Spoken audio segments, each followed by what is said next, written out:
En mi familia, la abuela Lourdes era un tema que casi nadie mencionaba en voz alta. Los vecinos cuchicheaban que era una bruja, aunque algunos preferían llamarla simplemente curandera. Yo, sin embargo, la visitaba cada semana, y siempre le preguntaba qué estaba por venir, y por extraño que pareciera, nunca se equivocaba. Un día, antes de irme de vacaciones con mi marido, fui a verla una vez más. Después de escucharme en silencio, dijo solo: «No puedes ir con él, no volverás», añadió a continuación. Antes de cancelar todo, haz una cosa. Sean bienvenidos al canal Rincón de las Historias. Antes de empezar, escriban en los comentarios desde dónde nos están viendo. Tenemos mucha curiosidad por saberlo. Ahora, les deseamos una excelente escucha de esta envolvente historia. En la familia de Isabel, la abuela Lourdes era un tema que se evitaba mencionar. No porque hubiera hecho algo malo, no porque hubiera herido a alguien o causado problemas, simplemente la temían. En silencio, como se teme a una tormenta o a un sótano oscuro, sin poder explicar por qué, pero manteniendo la distancia. Los vecinos del pueblo la llamaban bruja desde su juventud, cuando era una mujer esbelta de pelo negro, con una mirada pesada y la extraña costumbre de decir a la gente aquello que no quería oír. Decían que podía mirar a alguien, solo mirar en silencio, sin fruncir el ceño, sin mover los labios, y luego decir lo que le sucedería a esa persona en un mes, un año, 10 años. Algunos iban a buscarla en secreto, al atardecer, por la puerta de atrás, para que los vecinos no los vieran.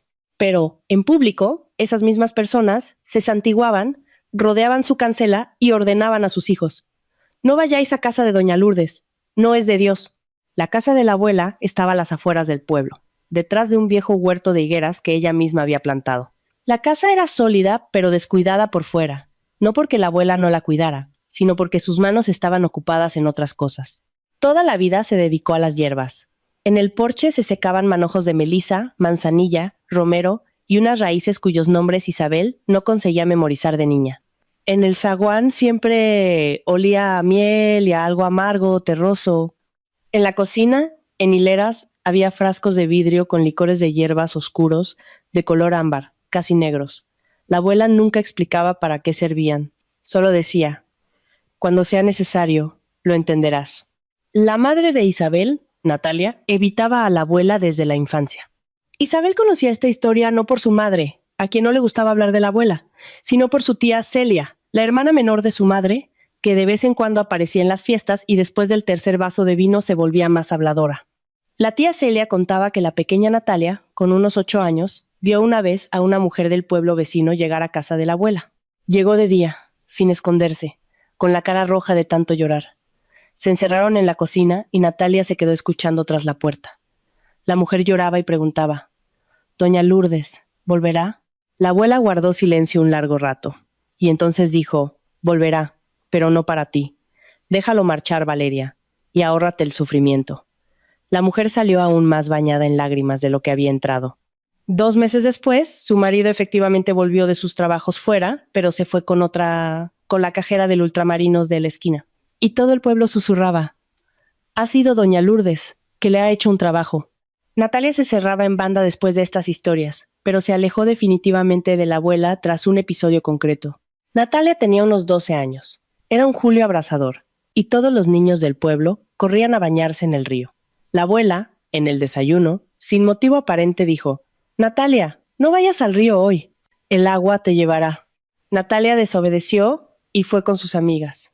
Bud, a mitad de camino, una vecina la llamó pidiéndole ayuda para buscar una oveja que se había escapado, y Natalia se demoró.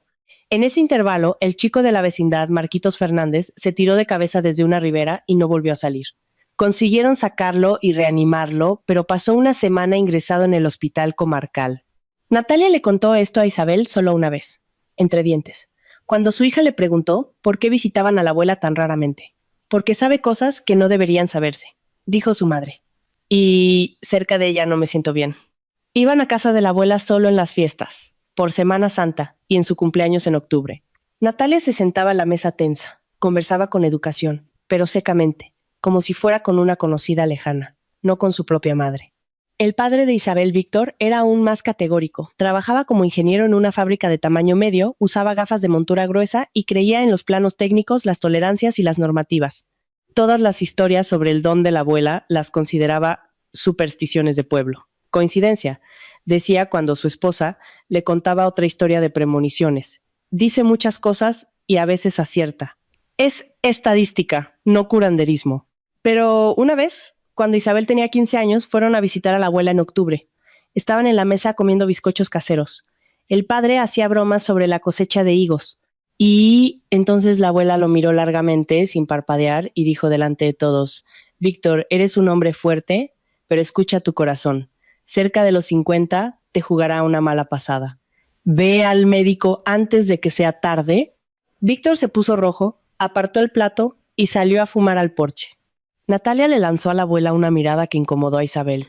Se marcharon esa misma noche, aunque habían planeado quedarse hasta la mañana. Víctor no fue al médico, nunca iba. Creía que era una debilidad. Con 49 años, un jueves cualquiera, en su propia mesa en la fábrica, se agarró el pecho y se desplomó en la silla. La ambulancia llegó rápido. Consiguieron llevarlo a la UCI. Infarto extenso. El médico dijo después: Natalia, 20 minutos más y habría sido el fin. Víctor sobrevivió, pero pasó 3 semanas en el hospital y 2 meses más en casa de baja médica. Caminaba despacio, se quedaba sin aliento en las escaleras, tomaba puñados de pastillas. Después de eso, el nombre de la abuela desapareció por completo de las conversaciones de la familia, como si sus palabras no hubieran sido una advertencia, sino la causa, como si no hubiera intentado salvarlo, sino maldecirlo. Natalia fue a visitarla aún más raramente. Víctor, ni una sola vez. Pero Isabel era diferente. Desde niña, se sentía atraída por la abuela, como uno se siente atraído por el fuego en una casa fría. Tenía 6 años cuando se quedó por primera vez un fin de semana en casa de la abuela Lourdes. Natalia no quería dejarla. Temía que la abuela le enseñara a su hija algo malo. La propia abuela telefoneó y dijo con calma y sin presionar: Natalia, deja que venga la Isabelita. Se sentirá bien aquí y tú podrás descansar. Natalia, extrañamente, accedió. Isabel guardaría aquellos 2 días para siempre. La abuela le enseñó a separar las hierbas, esparcía los manojos sobre periódicos, nombraba cada uno y explicaba para qué servía. Melisa para la tristeza, manzanilla para el insomnio, llantén para las heridas, pero solo fresco.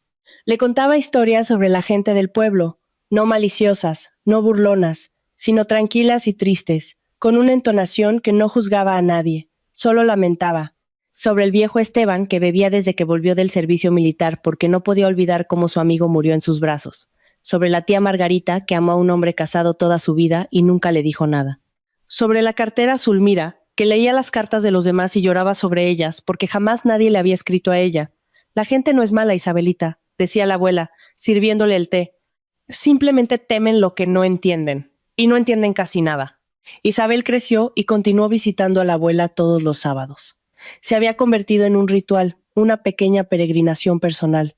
Después del instituto, entró en la universidad, se mudó a la capital, consiguió un trabajo en la contabilidad de una constructora, un trabajo monótono, pero estable. Alquiló un apartamento de una habitación en la periferia, se levantaba temprano, se acostaba tarde. Todos los sábados, sin excepción, cogía el autobús de línea y recorría 1 hora y media hasta el pueblo.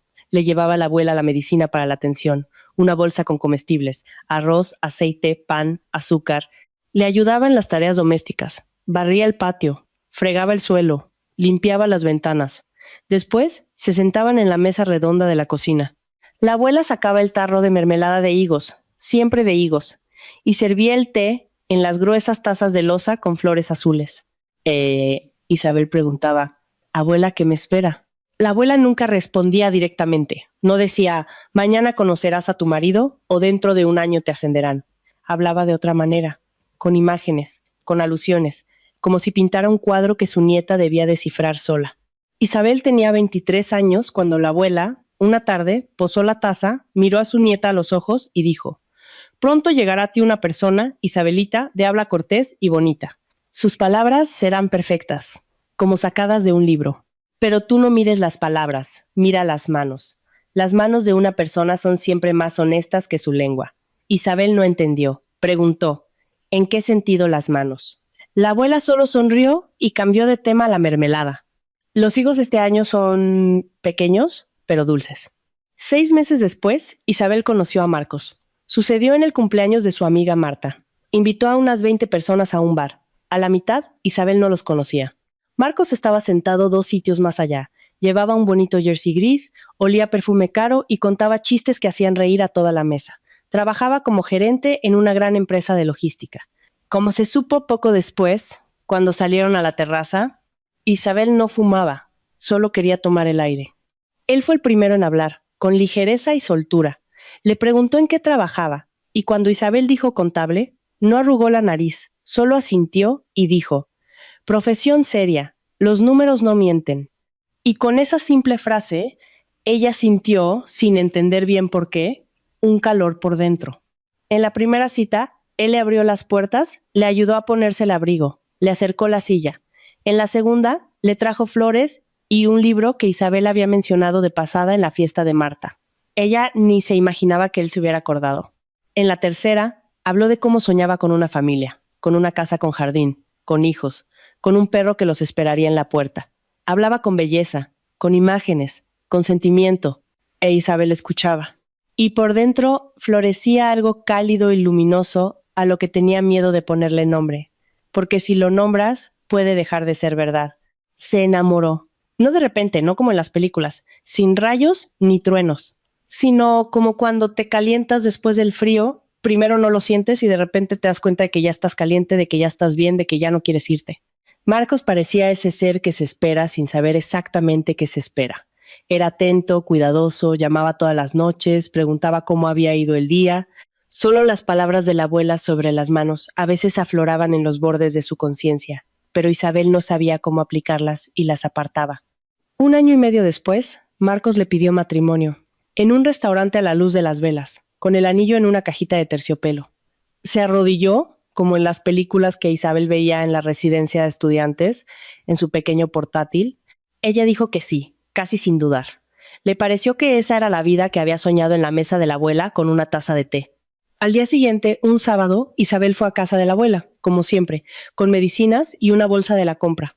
Se sentó a la mesa, ordenó la compra, puso el hervidor al fuego y sin ocultar su alegría se lo contó. Marcos me lo ha pedido. He aceptado. La boda será en primavera. Hablaba rápido, atropellando las palabras. Le enseñaba el anillo en el dedo anular. La abuela escuchaba en silencio. No asentía, no sonreía, no pedía detalles. Solo escuchaba con las manos cruzadas sobre el regazo. Cuando Isabel se calló, ella se levantó, sirvió el té, puso la taza delante de su nieta y se quedó un largo rato mirando por la ventana hacia el huerto de higueras, hacia la valla torcida, hacia el cielo claro. Luego, bajito, como si se lo dijera a sí misma, habló. Sea cual sea tu elección, Isabelita, recuerda una cosa. La gente no se revela por sus palabras en una boda, ni por los regalos en las fiestas. La gente se revela por lo que hace cuando cree que nadie la mira. Isabel se sintió herida. Por primera vez en toda su vida, sintió que la abuela no estaba de su lado, que en lugar de alegría, le ofrecía dudas. Se tomó el té, se despidió secamente y se fue más temprano de lo habitual. Estuvo 2 semanas sin llamar. Luego, claro, llamó, porque no podía hacer otra cosa. La abuela era parte de ella, como una mano o el aliento. Fue el sábado siguiente y la abuela la recibió como si nada hubiera pasado. No lo recordó ni con una palabra, ni con una mirada. Sirvió el té, sacó la mermelada de higos y preguntó: entonces cuéntame, ¿cómo va el trabajo? Tu jefe sigue haciendo de las suyas. E Isabel comprendió que lo que tenía que decirse, la abuela ya lo había dicho. El resto era su elección. La boda fue en octubre, pequeña, 40 personas. Así lo quiso Isabel. Marcos no se opuso, aunque había sugerido invitar a más gente para que fuera más solemne. Ella insistió. Alquilaron un salón en un restaurante decorado con lazos blancos y flores naturales. Marta fue la madrina. Llevó el ramo y lloró de felicidad, más que la propia novia. La abuela Lourdes también fue invitada. Natalia apretó los labios cuando se enteró, pero se calló. La abuela llegó discretamente, con un vestido oscuro de cuello blanco y esos mismos zapatos planos que solo se ponía en ocasiones especiales. Se sentó en un rincón con la tía Celia. Apenas habló con nadie. Comió poco, solo tomó té. Al final de la noche, cuando los invitados bailaban y nadie les prestaba atención, Isabel se acercó. La abuela se levantó, abrazó a su nieta con fuerza, de modo que sintió lo frágiles que se habían vuelto sus hombros, y le susurró al oído: estoy cerca, Isabelita, siempre cerca. Pase lo que pase, recuérdalo. Isabel pensó que eran solo palabras de una abuela preocupada por su nieta, ansiedad normal de la vejez. Le devolvió el abrazo a la abuela, dijo: todo irá bien, abuela. Y volvió con los invitados, a la música, a Marcos, que la hacía girar en el baile y sonreía de una manera que ella pensaba, es la felicidad, por fin. El primer año vivieron como viven probablemente todas las parejas jóvenes, en el ajetreo de amueblar la casa, de adaptarse el uno al otro. Hipotecaron un piso de 2 habitaciones en un edificio nuevo, en un quinto. El bloque era de ladrillo visto estándar, pero el barrio era tranquilo. Al lado, una plaza con almendros, un parque infantil, un ultramarinos 24 horas en la esquina. El piso venía en bruto, con paredes de hormigón, y los primeros meses vivieron entre sacos de yeso y rollos de papel pintado. Marcos empapeló el pasillo con sus propias manos, torcido, pero con esfuerzo. Isabel pintó las paredes del dormitorio de un gris claro, elegido de un catálogo de una tienda de bricolaje. Discutieron por los azulejos del baño. Él los quería oscuros, ella claros. Al final, compraron unos beige y los dos se quedaron más o menos insatisfechos. Pero estaba bien, se parecía a la vida. Adoptaron una gata pelirroja con una mancha blanca en el pecho. Marcos la llamó Frida, y fue el único nombre que él inventó para la casa sin la sugerencia de Isabel. Frida dormía en el alféizar, tiraba las macetas y solo comía una marca de pienso que vendían en una única tienda al otro lado del barrio. Todos los sábados Isabel iba por el pienso y luego a casa de la abuela. Marcos los sábados dormía hasta mediodía, luego veía el fútbol o estaba con el móvil. Iban al cine los viernes, cuando no estaban muy cansados. Paseaban por la plaza los domingos, compraban café de la máquina a la entrada del parque, insípido pero caliente. Todo estaba bien, normal. Isabel pensaba entonces que normal era, de hecho, bueno, que la felicidad era exactamente así, tranquila, sin fuegos artificiales, como la luz uniforme de una lámpara de mesa. En el segundo año, algo empezó a moverse. No bruscamente, no como un derrumbe, sino como un cuadro se desplaza en la pared por una vibración casi imperceptible. Parece que está recto, pero si miras con atención, el ángulo ya está ligeramente torcido. Marcos empezó a llegar más tarde del trabajo. Antes llegaba a las 7, a veces a las 7:30, y cenaban juntos. Isabel cocinaba, él ponía la mesa, era su pequeño ritual. Ahora volvía a las 9, a veces cerca de las 10. Decía, proyecto, plazos, los jefes presionan. Isabel le creía. El trabajo en logística, sabía, podía ser estresante, especialmente al cierre del trimestre. Le dejaba la cena en la vitrocerámica, tapada con un plato, y se iba a la cama con un libro, quedándose dormida sin esperarlo. Luego notó lo del móvil. Antes, Marcos lo dejaba en cualquier sitio, en la mesa de la cocina, en el brazo del sofá, en la balda del recibidor, podía ir al baño y el móvil se quedaba a la vista. Y eso era normal, porque ni él ni ella tenían nada que ocultar. Pero en un momento dado, no podría precisar la fecha, las cosas fueron cambiando gradualmente. El móvil pasó a estar siempre con él. En el bolsillo, en la mano, al lado en la mesita de noche, con la pantalla boca abajo. Cuando durante la cena llegaba un mensaje y ella instintivamente lanzaba una mirada, Marcos rápidamente giraba la pantalla y decía, trabajo cortante, sin explicar. Antes podía enseñarle una conversación graciosa con compañeros o una foto del almacén donde algo se había caído de forma extraña. Ahora el móvil era como una habitación cerrada con llave. Isabel no quería ser esa esposa celosa y desconfiada que registra bolsillos y huele camisas. Había visto a mujeres así en las películas y se había prometido a sí misma que nunca sería así. Intentaba convencerse. Te lo estás inventando. No tienes motivos. Solo está cansado. El trabajo es duro. Todas las parejas pasan por esto. Se lo repetía como un mantra al dormirse sola en la habitación oscura, con el sonido ahogado de la televisión en el salón, donde Marcos todavía iba a trabajar un poquito. Pero las palabras de la abuela, la gente se revela por lo que hace cuando cree que nadie la mira, afloraban a la superficie cada vez con más frecuencia. Isabela se espantaba como una mosca molesta, pero volvían, especialmente por la noche, cuando el sueño no venía, y la cabeza empezaba a darle vueltas a detalles que ignoraba durante el día.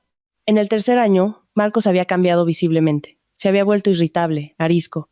No es que gritara o insultara, pero había adquirido esa manera de masticar las palabras entre dientes cuando algo no le gustaba. La taza sucia en el fregadero. Isabel, tanto cuesta. La televisión demasiado alta. Llevo todo el día en el trabajo. Puedo tener un poco de paz en casa. Una vez ella hizo un guiso de pescado. Él lo probó, hizo una mueca y dijo, te has pasado con la sal. Isabel no se había pasado, ella misma lo probó, el guiso estaba normal, no discutió, después de los estallidos él siempre se disculpaba. Se acercaba, se sentaba a su lado en el sofá, Le ponía la mano en la rodilla y decía, perdóname, es que estoy agotado. Hay mucho lío en el trabajo, ¿entiendes? E Isabel entendía, o fingía entender, porque entender era más fácil que hacer preguntas cuyas respuestas temía. Y entonces ocurrió aquella noche en la terraza. Era principios de octubre. Ya anochecía pronto. Isabel estaba tumbada en la cama, leyendo. Eran cerca de las 11. Marcos dijo que iba a fumar a la terraza. Fumaba a veces, aunque había prometido dejarlo. Ella asintió y volvió a su libro. Unos minutos después, se levantó a por agua, pasó por el salón y oyó su voz a través de la puerta entreabierta de la terraza. Hablaba bajo, casi susurrando, con una entonación que ella no le oía desde hacía mucho tiempo. Suave, juguetona, anhelante, y estaba sonriendo. Isabel vio su reflejo en el cristal de la puerta. No esa sonrisa rutinaria con la que la recibía después del trabajo, sino una sonrisa verdadera, abierta, la misma de la que se había enamorado en la fiesta de Marta. Isabel se quedó quieta con el vaso vacío en la mano, escuchando, y no podía distinguir las palabras, solo la entonación, solo ese tono. Luego dio un paso hacia la terraza a propósito, haciendo ruido, y Marco se giró, dijo rápidamente al teléfono, «Vale, mamá, un beso, adiós», y colgó. «Era mi madre», dijo, guardándose el móvil en el bolsillo. Preguntaba si vamos a ir el fin de semana. Isabel asintió, cogió el agua, volvió a la habitación, se acostó. No leyó más. Las letras bailaban ante sus ojos. Al día siguiente, cuando Marco se fue a trabajar, le escribió a su suegra por WhatsApp, como quien no quiere la cosa. «Doña Teresa, ¿llamó usted a Marcos anoche?» Me comentó que nos invitaba para el fin de semana. Quería confirmar, ¿sábado o domingo? La suegra respondió 1 hora después. «Isabelita, anoche estaba en el campo. Me acosté a las 9. No llamé a nadie. Se habrá confundido. Pero venid el fin de semana. Me alegraré mucho». Isabel leyó el mensaje, cerró la aplicación y se quedó sentada en la cocina un largo rato, mirando la taza de café frío. Frida saltó a su regazo, se acurrucó y empezó a ronronear.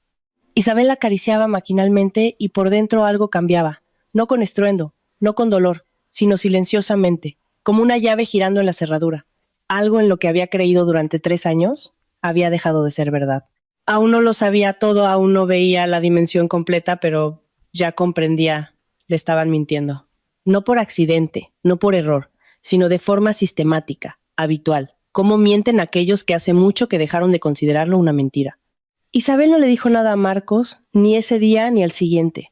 Se comportó como siempre, preparó la cena, le preguntó por el trabajo, vio series con él por la noche. Pero por dentro ya era otra, como una persona que ha descubierto una grieta en la pared y ahora comprueba cada día si se ha hecho más ancha.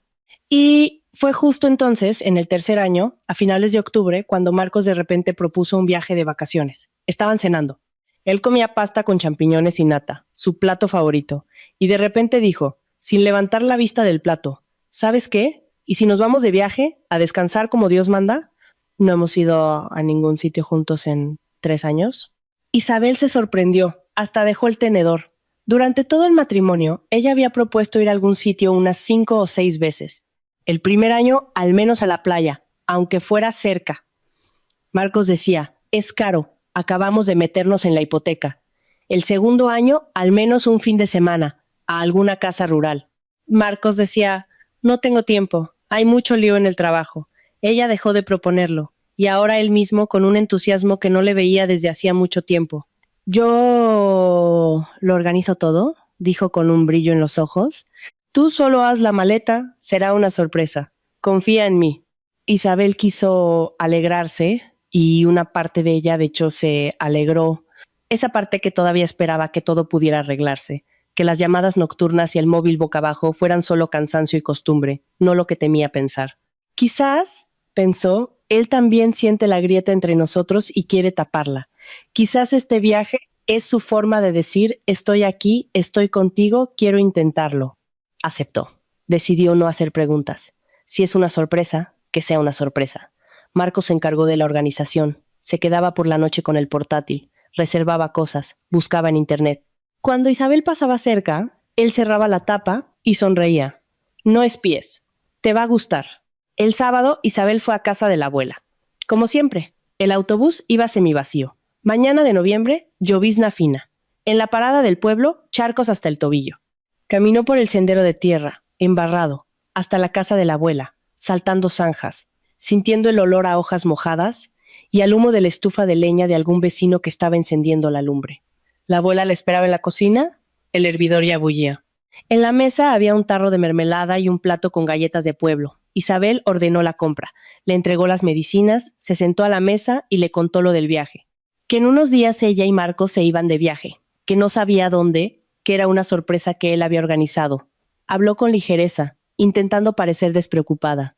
La abuela escuchaba, removiendo el té lentamente con la cucharilla, en círculos, sin que tintineara en los bordes de la taza. Cuando Isabel se calló, ella posó la cucharilla en el platillo, levantó los ojos e Isabel vio que su rostro palidecía. No de susto, sino de algo más profundo. Isabel había visto esa expresión solo una vez, allí, en esa mesa, cuando la abuela le habló a su padre sobre el corazón. No puedes ir con él, dijo la abuela en voz baja, pero con firmeza, sin sombra de duda. No volverás. Por dentro, Isabel sintió que algo se rompía, como si alguien hubiera tirado de la cuerda que sostenía algo frágil y aquello cayera al vacío. Abuela, ¿qué dices? Solo nos vamos de vacaciones. A descansar. Ha sido idea de Marcos. La abuela negó con la cabeza. Sus manos reposaban sobre la mesa, secas, con manchas de la edad, dedos nudosos. Escúchame, Isabelita. Soy vieja. No tengo motivos para mentirte y no me complace asustarte, pero te lo digo, no vayas. Sin embargo, antes de cancelar todo, haz una cosa, una sola cosa. Encuentra el hotel al que te lleva y llama. Pregunta para cuántas personas es la reserva. Solo eso y lo entenderás por ti misma. Isabel se fue de casa de la abuela, en un estado de agitación. En el autobús, apoyó la frente en el cristal frío y miró los campos mojados, las hileras de eucaliptos a lo largo de la carretera. La lluvia tamborileaba en el techo. Dentro olía a humedad y a diésel. Se convencía a sí misma de que la abuela se equivocaba, que tenía 82 años, la tensión alta e insomnio, que era ansiedad senil, que con la edad se convierte en certeza, que no se puede vivir por las intuiciones de otros, aunque esas intuiciones pertenezcan a una persona que nunca, ni una sola vez en la vida se había equivocado. Ninguna, en 30 años.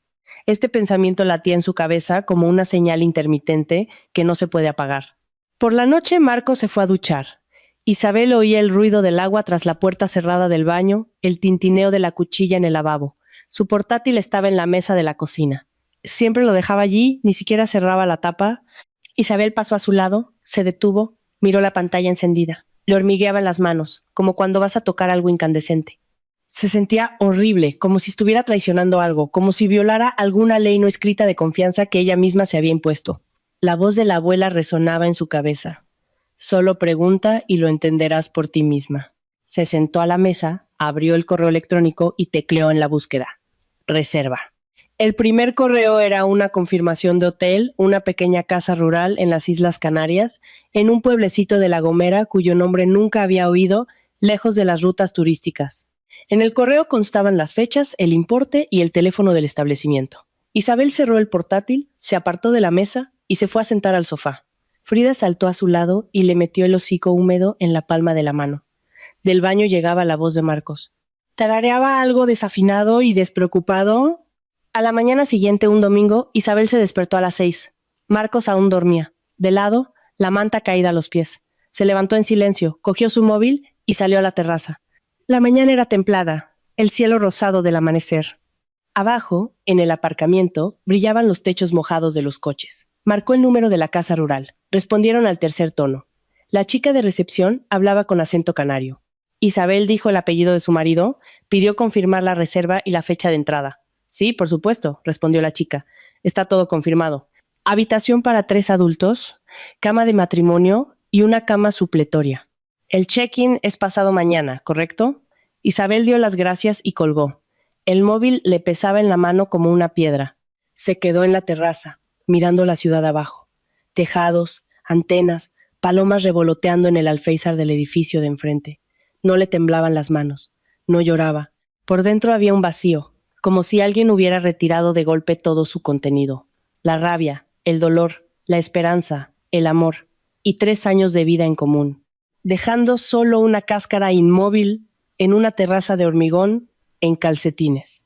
Para 3, cama de matrimonio y una cama supletoria. La cama supletoria no era para ella. Ella era el añadido, la decoración, el biombo tras el cual él escondía su vida verdadera. Esa noche, Isabel no pegó ojo. Se quedó tumbada en su lado de la cama, de espaldas, rígida como una cuerda tensa, escuchando a Marcos respirar a su lado, tranquilo, profundo, con un leve silbido al inspirar.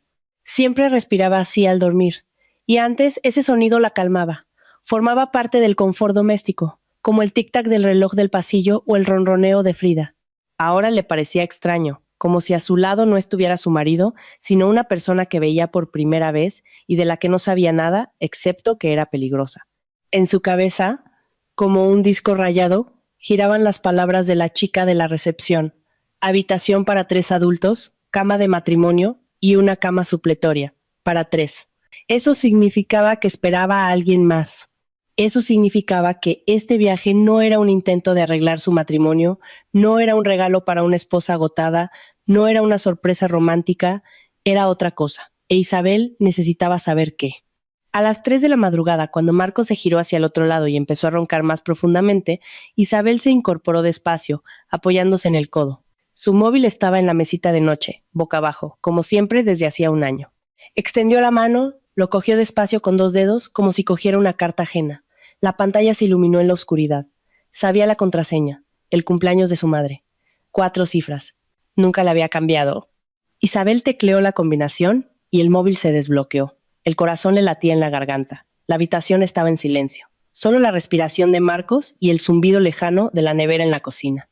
Isabel abrió la aplicación de mensajería y ni siquiera tuvo que buscar mucho. La conversación estaba fijada en primer lugar, por encima de todas las demás. El contacto se llamaba Ángel Logística.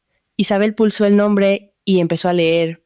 Los primeros mensajes eran cautelosos, casi profesionales, como 2 desconocidos tanteando los límites. Pero a los pocos scrolls, el tono cambiaba. Ángel enviaba fotos de una mujer con un vestido de verano delante de una cafetería, la misma mujer de noche, de negro, con una copa de vino, un selfie por la mañana, con el pelo aún mojado de la ducha, medio sonriendo, y corazones esparcidos de 3 en 3 en los mensajes, como signos de puntuación. Cariño, te echo de menos. ¿Cuándo llega el sábado? Prometiste que esta vez pasaríamos al menos una noche entera juntos. Y las respuestas de Marcos, cariñosas, juguetonas, escritas en un lenguaje que Isabel no le oía desde hacía mucho tiempo. Aguanta un poco, mi vida. Pronto será diferente, te lo prometo. La mujer se llamaba Ingrid. Eso quedó claro en los mensajes más recientes, donde Marcos escribía: Ingrid, lo solucionaré todo, solo dame tiempo. Llevaban viéndose más de un año. La conversación se remontaba al año anterior, y por las fechas, Isabel podía reconstruir exactamente cuándo había empezado todo. Justo cuando Marcos empezó a llegar más tarde del trabajo, cuando el móvil emigró a su bolsillo, cuando el guiso de pescado estaba demasiado salado y la televisión demasiado alta. Isabel seguía haciendo scroll y scroll, y con cada pasada el cuadro se hacía más nítido, como una fotografía en el revelador. Marcos le había prometido a Ingrid que dejaría a su mujer, pero no de cualquier manera, sino de la manera correcta. Esa expresión aparecía en la conversación unas 20 veces. Tengo que hacerlo todo de la manera correcta para no perder el piso y el dinero. No puedo simplemente irme. Me pedirá la mitad y me quedaré sin nada. Espera un poco más. Tengo un plan. Y el plan efectivamente existía. Isabel lo encontró. No enseguida. Tuvo que hacer bastante scroll, pasar por fotos, mensajes de voz, discusiones sobre restaurantes y citas nocturnas. El plan estaba en un largo mensaje enviado por Marcos 3 semanas atrás. A la 1:30 de la madrugada, Isabel recordaba esa noche. Se había despertado y había visto el brillo a su lado de la pantalla, pero decidió que estaba mirando las noticias. El mensaje tenía un tono pragmático, casi como un informe de trabajo, sin corazones, sin mi vida. Cálculo puro, organizado en puntos. Punto 1. Llegar con Isabel a La Gomera, alojarse en la casa rural los dos, pasar el primer día con normalidad para que ella no sospeche nada y se relaje. Punto 2. Al segundo día, proponerle a Isabel una excursión al interior de la isla, alquilar un coche, llevarla a una pequeña aldea en la sierra, lejos de la costa, donde no hay cobertura, y el transporte público pasa una vez al día. Punto 3. Quitarle el DNI y el móvil. Había escrito literalmente: le diré que los dejo en el coche para guardarlos, y que no los pierda durante el paseo. No lo cuestionará. Es confiada.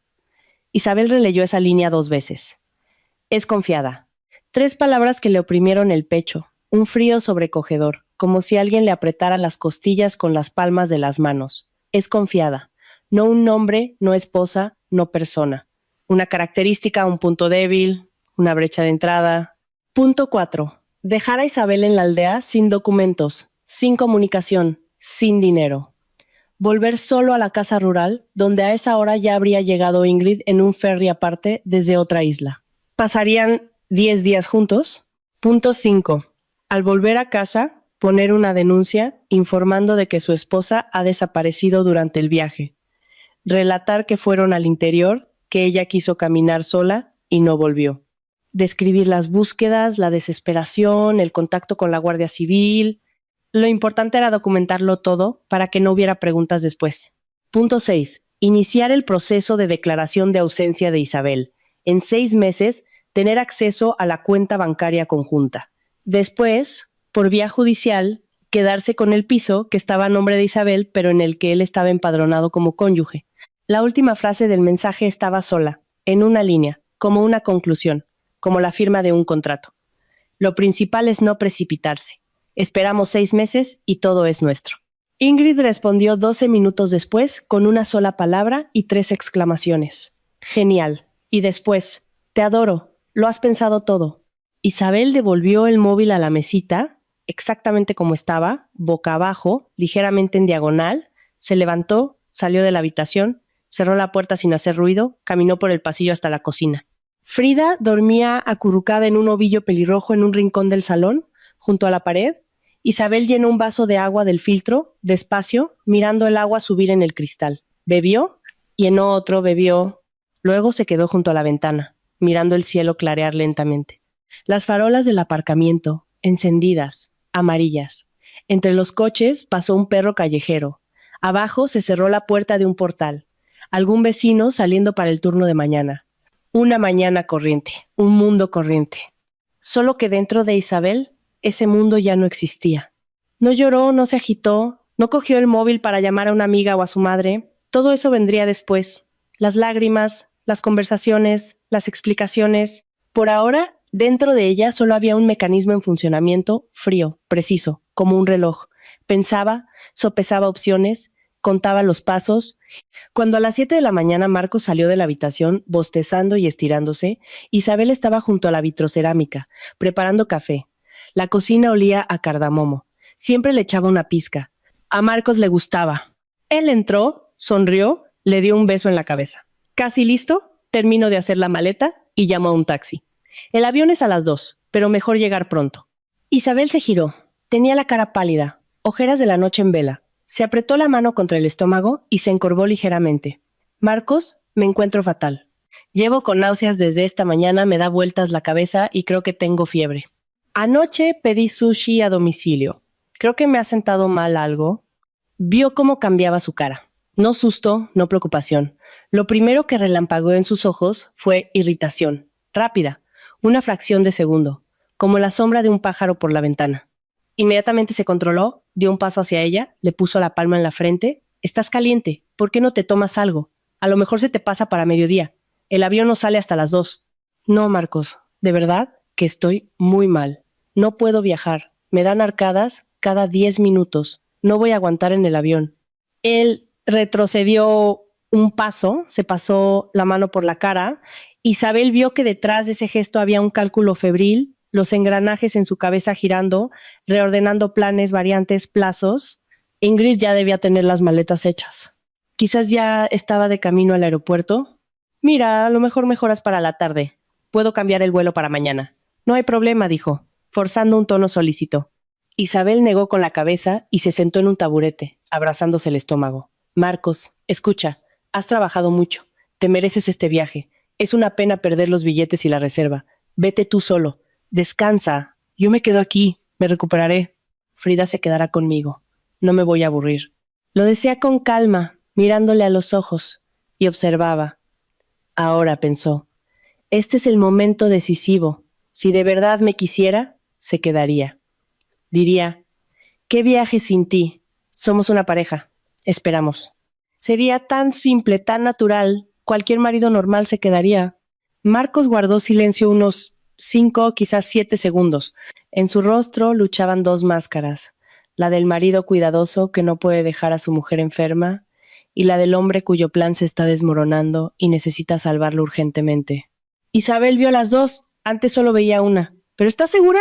Me da cosa irme solo. ¿Te las arreglarás? Sí, de verdad. Llamo a mi madre, que se pase si necesito algo. Todo irá bien. 10 minutos más de vacilación teatral. Paseó por el piso, se asomó a la cocina, preguntó si necesitaba un médico, si quería que le comprara medicinas. Pero Isabel lo veía. Ya había decidido. Sus ojos lo delataban.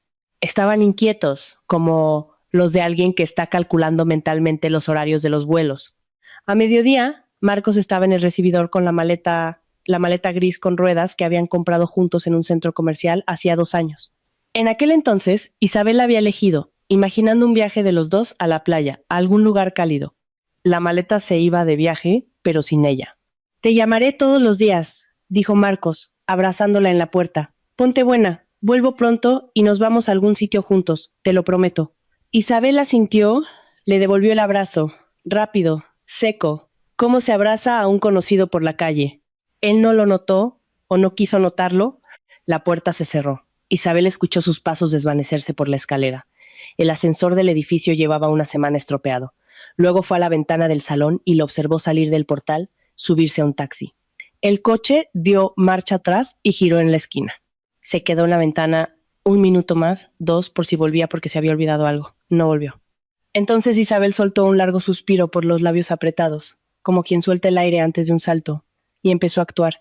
Primero sacó del bolsillo del albornoz un papelito donde por la mañana había anotado el número de la casa rural en La Gomera. Marcó, esperó la respuesta. La misma chica de recepción u otra con el mismo acento. Hola. Quería cancelar la reserva a nombre de mi marido. Han cambiado los planes. No podremos ir. La chica comprobó los datos, le pidió que esperara. 1 minuto después, confirmó. Reserva cancelada. La devolución se hará en un plazo de 10 días laborables. Isabel dio las gracias y colgó. Luego se vistió. Se quitó el albornoz, se puso vaqueros, un jersey, una cazadora. Se recogió el pelo en una coleta, cogió el bolso. Frida la miraba desde el alféizar, con sus redondos ojos amarillos, como preguntando, ¿a dónde vas?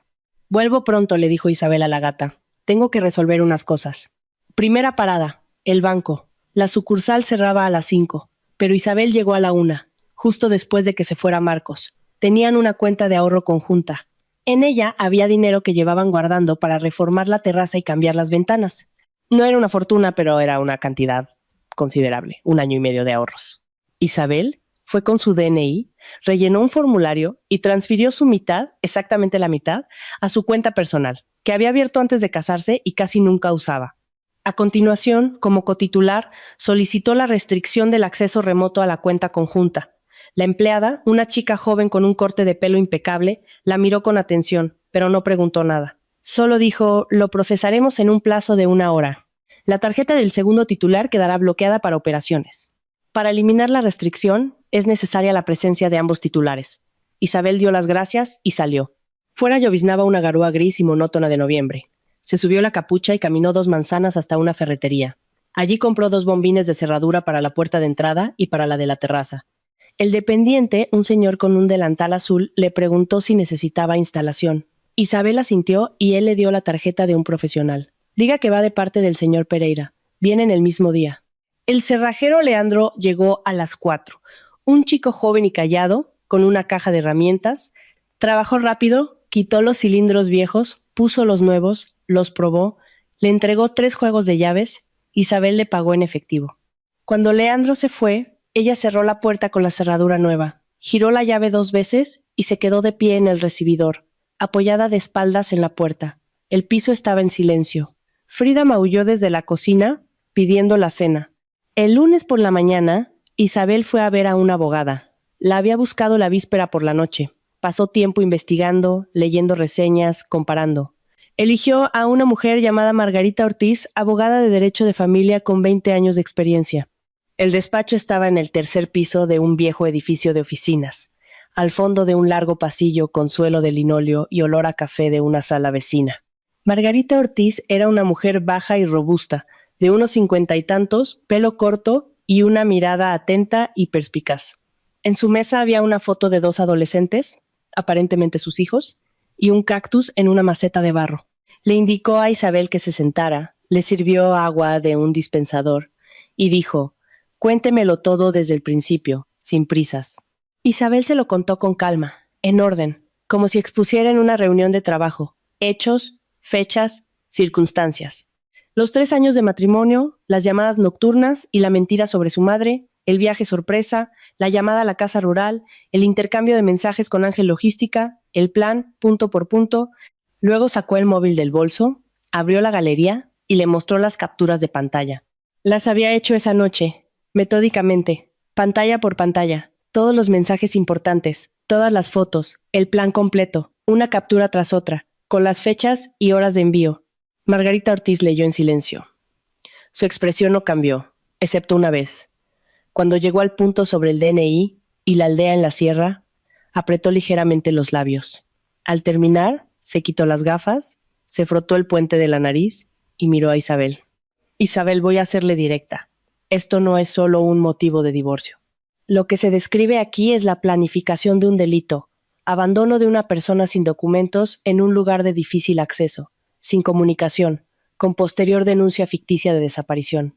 Podría encuadrarse en varios artículos, estafa, posiblemente otros.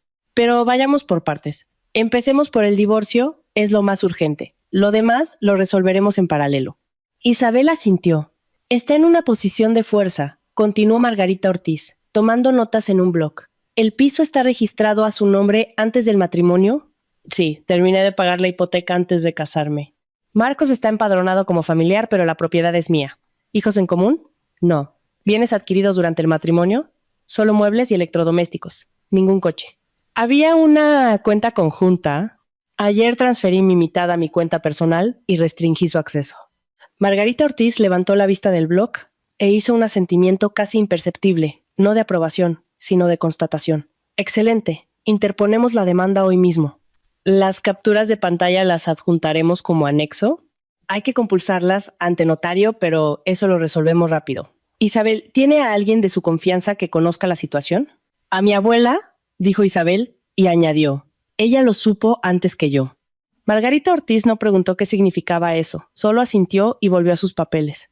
La demanda de divorcio se presentó ese mismo lunes. Isabel salió del juzgado cerca de las 5 de la tarde. La lluvia había cesado, pero el cielo estaba bajo, plomizo, y olía a asfalto mojado. Se detuvo en la escalinata, respiró el aire húmedo y sacó el móvil. 12 llamadas perdidas de Marcos, 3 mensajes de voz. No escuchó ninguno. Guardó el móvil en el bolsillo y caminó hacia la parada del autobús. Mientras tanto, Marcos estaba frente al mostrador de una pequeña casa rural en La Gomera, intentando entender qué estaba pasando. A su lado estaba Ingrid, alta, rubia, con una cazadora blanca y gafas de sol subidas a la cabeza, cada vez más tensa por momentos. La recepcionista explicaba, gesticulando. La reserva había sido cancelada. Ayer llamó una mujer, dio el apellido, pidió la cancelación. No hay habitaciones disponibles, lo siento, es temporada alta, los últimos días de calor, todo ocupado. Podía ofrecerle el teléfono de otro hostal en el pueblo vecino, pero sin garantía de plazas. Marcos palideció. Sacó el móvil, llamó a Isabel. Tonos largos, luego silencio. Volvió a llamar, mismo resultado. Abrió la aplicación del banco y vio el mensaje. Operaciones con tarjetas suspendidas temporalmente. Diríjase a una sucursal. Tenía algo de efectivo, poco, para gastos menores. Planeaba pagar todo con la tarjeta. Ingrid estaba de pie a su lado y lo miraba como se mira a alguien que ha prometido un espectáculo de fuegos artificiales y ha traído una cerilla mojada. Marcos, ¿qué está pasando? Dijiste que estaba todo listo, que lo tenías todo planeado. Su voz era baja pero afilada como una navaja. No entiendo. Debe de haber algún error. Ahora lo soluciono, dijo él rápidamente, manoseando el móvil, buscando alternativas, intentando llamar a alguien. Pero no había nada que solucionar. Reserva cancelada, tarjeta bloqueada, Isabel no responde. Ingrid, ¿cómo se descubrió en los siguientes 30 minutos? Solo tenía dinero para un café. Contaba con que Marcos pagara el almuerzo. Había venido a relajarse 10 días en la playa a costa de otro, mientras la esposa legítima deambulaba por una aldea serrana sin documentos. Pasaron la primera noche en un albergue barato a las afueras del pueblo, una habitación compartida con literas y un baño al fondo del pasillo. Marcos se acostó en la litera de arriba, bajo una manta fina que olía a jabón lagarto, y se pasó la noche enviando mensajes a amigos pidiendo dinero prestado para la vuelta. Un compañero de trabajo respondió por la mañana y le transfirió algo, lo suficiente para 2 billetes de autobús. No de avión, de autobús. Con 2 transbordos, el viaje de vuelta duró casi 2 días. Marcos e Ingrid viajaron en un autobús viejo con asientos hundidos y el aire acondicionado roto, por carreteras sinuosas, con paradas interminables en pueblos de interior que olían a tubo de escape y a carne a la brasa. Las primeras horas aún hablaban, o mejor dicho, Ingrid hablaba y Marcos escuchaba. Decía que él le había prometido una vida diferente, que ella había rechazado a un hombre serio que quería casarse con ella, que se había gastado en una maleta nueva y en bikinis más de lo que ganaba en 2 semanas. Marcos respondía con brusquedad. Decía que ella lo había presionado, que si no fuera por su intermitente, cuando, él habría actuado con más cautela, no se habría precipitado con la reserva y no habría dejado rastros. En el primer transbordo dejaron de hablar. Se sentaban uno al lado del otro, pero mirando en direcciones opuestas. Él a la ventana, ella al móvil. En el segundo transbordo, en una estación con sillas de plástico y un único kiosco que vendía café y tabaco, Ingrid dijo, ¿sabes? Ni siquiera sabes mentir bien. Le mentiste a tu mujer, te pillaron. Me mentiste a mí, te pillaron. A lo mejor no deberías abrir la boca para nada. Marco se calló. No tenía respuesta. La historia se extendió rápidamente, como se extienden todas las historias en las que alguien intenta ser más listo de lo que realmente es. Alguien de los conocidos comunes vio a Marcos en la estación de autobuses, no solo, sino con una rubia alta. Otro se enteró por un amigo suyo de que Marcos había llamado en mitad de la noche pidiendo dinero para la vuelta. El tercero se lo contó al cuarto, el cuarto al quinto. En una semana, todo el mundo lo sabía. Cuando Marcos finalmente llegó a casa, sin afeitar, con la ropa arrugada, con la maleta a la que se le había roto una rueda en una de las paradas, metió la llave en la cerradura de la puerta de entrada. La llave no giró. La metió de nuevo, la giró, no encajaba. Se quedó en el rellano, mirando estupefacto la puerta, mientras la realidad se abría paso, lentamente. Llamó al timbre. Silencio. Volvió a llamar, largo, sin quitar el dedo. Luego golpeó, primero con los nudillos, después con la palma de la mano. Del telefonillo salió la voz de Isabel. Tranquila, sin una sola fisura. Los papeles del divorcio los tiene la abogada. Tus cosas están en la portería, abajo. Cógela y vete. Isabel, abre, tenemos que hablar. Lo has entendido todo mal. Ingrid es solo una compañera. Coincidimos en el mismo avión, fue casualidad. Y la reserva para 3 fue un error del hotel. Yo reservé para 2. Se confundieron. Silencio. Isabel, por favor. Sé cómo parece, pero déjame que te lo explique. 5 minutos. Solo abre la puerta. Silencio. Luego, un clic. Isabel había colgado el telefonillo. Marcos se quedó allí unos 20 minutos más, dio una patada a la puerta, maldijo, bajó. En la portería, efectivamente, había 2 bolsas con sus pertenencias. Ropa, zapatos, la maquinilla de afeitar, el cargador del portátil. El portero, un señor con gafas, le entregó las bolsas en silencio, sin mirarle a los ojos. El divorcio fue rápido, más rápido de lo que Marcos esperaba. Margarita Ortiz trabajó con precisión quirúrgica. En la vista, presentó las capturas de pantalla de los mensajes, el plan de abandono de la esposa sin documentos en un lugar de difícil acceso, la reserva cancelada para 3 personas, la declaración de la empleada de la casa rural. La jueza, una mujer de unos 60 años, con gafas austeras, analizaba los documentos en silencio, levantando a veces la vista hacia Marcos, con una expresión que le hacía querer que se lo tragara la tierra. Su abogado, un chico joven, que había encontrado en un anuncio, intentó plantear algunas objeciones, pero sonaban débiles. El piso se quedó con Isabel. Registrado antes del matrimonio, incontestable. ¿Hijos en común? Ninguno. No había nada que dividir, excepto muebles y electrodomésticos. Frida, la gata, Marcos ni la pidió. Después de la vista, Isabel fue a casa de la abuela. No un sábado, un miércoles, en mitad de la semana laboral, después de pedir salir antes del trabajo. El autobús iba vacío. Fuera pasaban árboles y campos bajo el sol fuerte de noviembre. Isabel se bajó en la parada. Caminó por el familiar sendero de tierra. Empujó la cancela. La abuela estaba en el porche con un chal sobre los hombros, como si supiera que su nieta llegaría exactamente hoy. Quizás lo sabía. Se abrazaron en la puerta e Isabel lloró por primera vez en todas esas semanas. No de dolor. El dolor había sido antes, esa noche, con el móvil ajeno en la mano. Ahora era otra cosa. Alivio.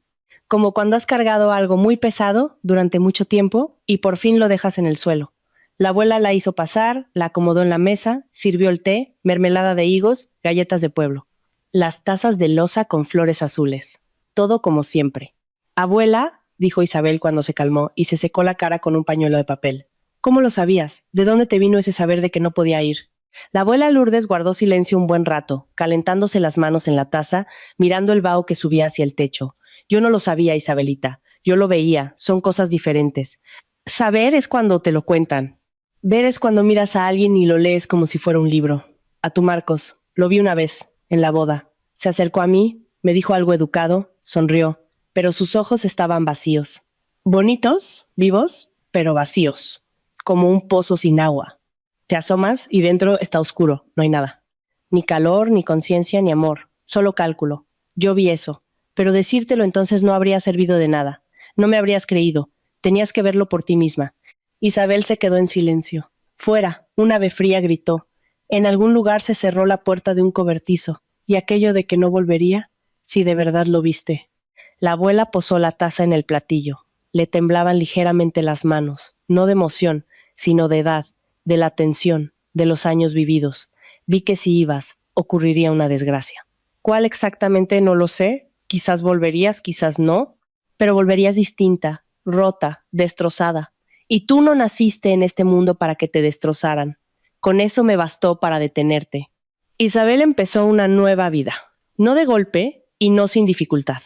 Los primeros meses se arrastraban como miel espesa. Iba a trabajar, volvía al piso vacío, daba de comer a Frida, se tumbaba en el sofá y miraba el techo.